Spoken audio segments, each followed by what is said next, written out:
Bienvenue dans 10 minutes, le podcast des Français dans le monde pour aider tous ceux qui se préparent ou qui vivent de près ou de loin la mobilité internationale.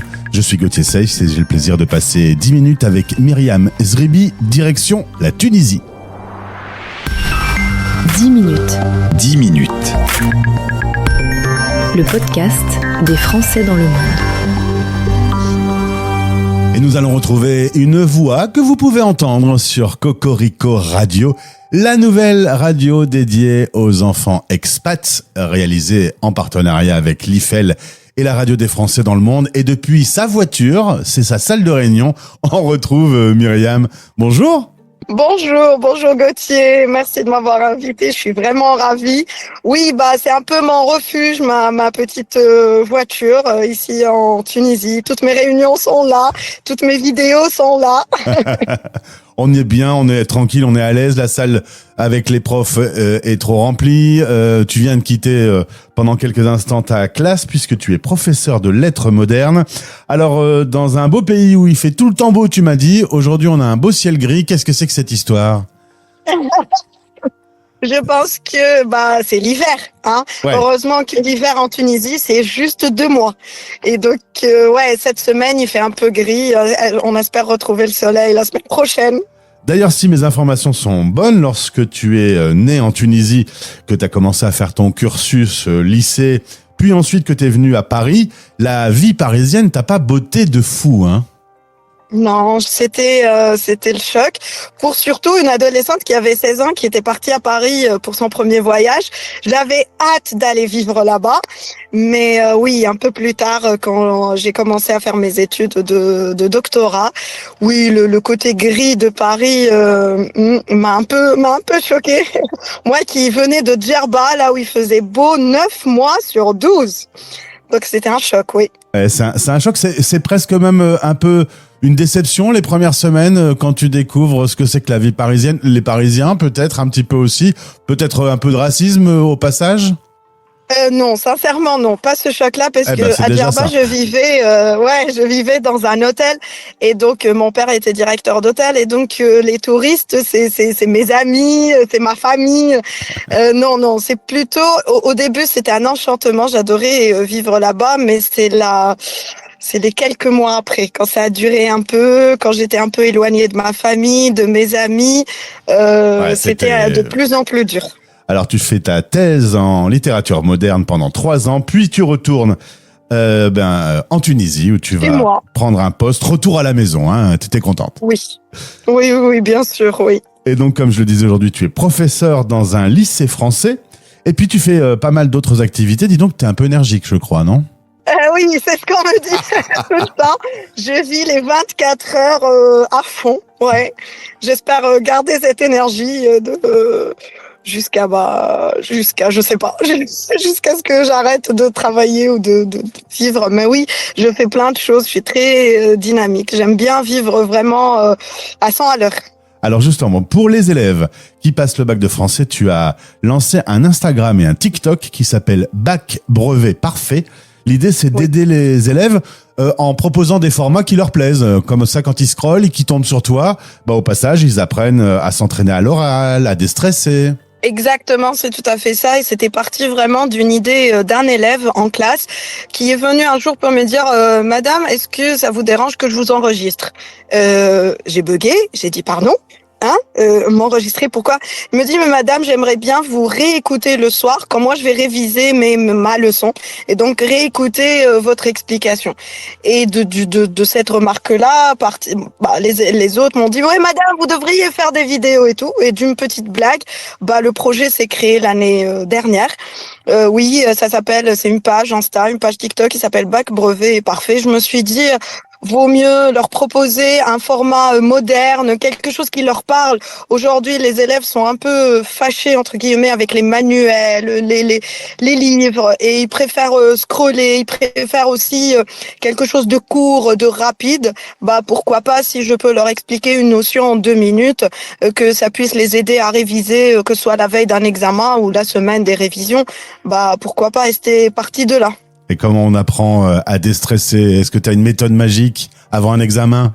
Magique, non. Je dis tout simplement qu'il faut faire se faire confiance tout simplement. Il suffit d'avoir tous les outils en main. Et le reste va suivre naturellement. Une méthode magique, moi aussi je cherche ça, hein. Moi aussi sincèrement. Mais le stress, je pense qu'il est souvent pédagogique et éducatif, hein. Et nous professeurs, on le remarque, on n'est pas là pour leur faire peur ou les faire paniquer. Et c'est normal. Les 2 premières minutes, on va stresser et après ça deviendra plus fluide, que ce soit à l'oral ou à l'écrit, à partir du moment où on a bien révisé, on s'est bien préparé. Tu as aussi lancé ton propre podcast où tu rassembles des élèves, des parents, des experts, un beau décor avec des beaux micros. Voilà, là t'es dans ton élément. Oui, ça s'appelle On dit ça, on dit rien. Et donc oui, c'est un podcast où je voulais donner la parole à ces élèves-là. Des élèves qui ont toujours fait partie de ma vie, hein. Ça fait 11 ans que j'enseigne.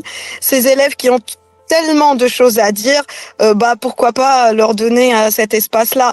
En plus, je dis souvent, quand moi je donne un conseil à un élève, il m'écoute pas parce que je suis prof, on me regarde comme une adulte qui donne des conseils. Par contre, quand un de leurs camarades dit la même chose, ils y croient dur comme fer. Pourquoi pas leur donner cet espace-là pour conseiller les futurs bacheliers, les futurs élèves qui vont passer le brevet, qui ont besoin d'astuces, qui ont besoin de réponses à leur image.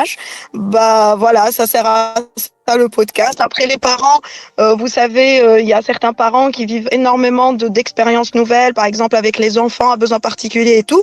Pourquoi ne pas partager cette expérience et qu'ils aient une sorte de cadre, de groupe pour en parler avec bien sûr des experts, des pédopsychiatres, des psychoscolaires qui viennent un peu donner des astuces pour l'éducation. Vous savez, l'éducation positive aujourd'hui, on en parle énormément.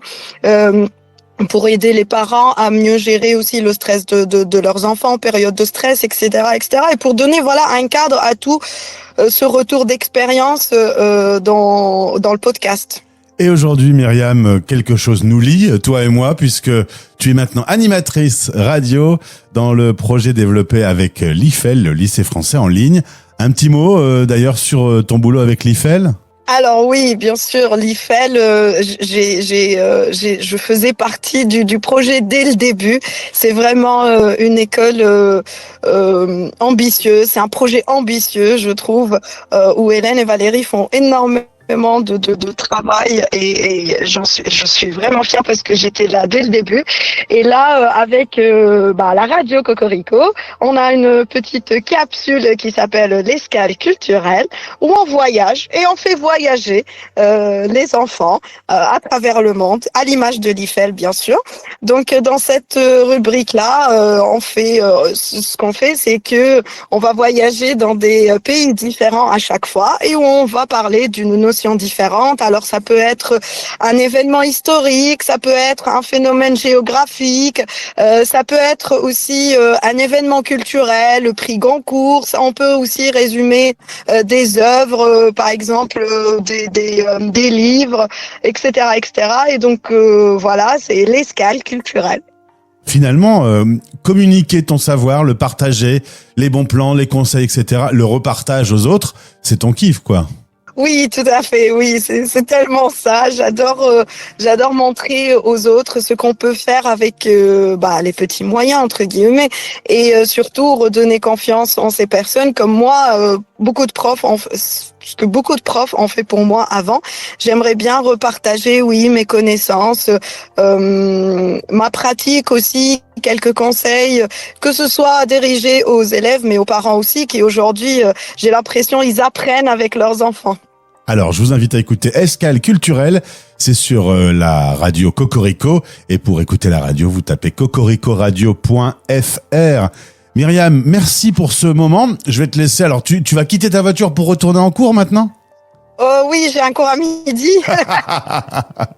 Eh bien, salut les élèves de notre part et dis-leur de se connecter sur Cocorico Radio. Évidemment, c'est fait pour eux. Bien sûr, je dirai à mes élèves, je le dirai aussi sur mes réseaux. J'ai hâte de poursuivre cette aventure avec l'IFEL. Et merci énormément Gauthier de m'avoir donné cette chance de parler dans la radio des Français dans le monde. Eh ben, ça m'a fait plaisir. Au plaisir de te retrouver. Salut. Au revoir, merci. Vos podcasts sur la mobilité internationale sont sur fdlm.fr Français dans le monde. et sur YouTube en cherchant Français dans le monde.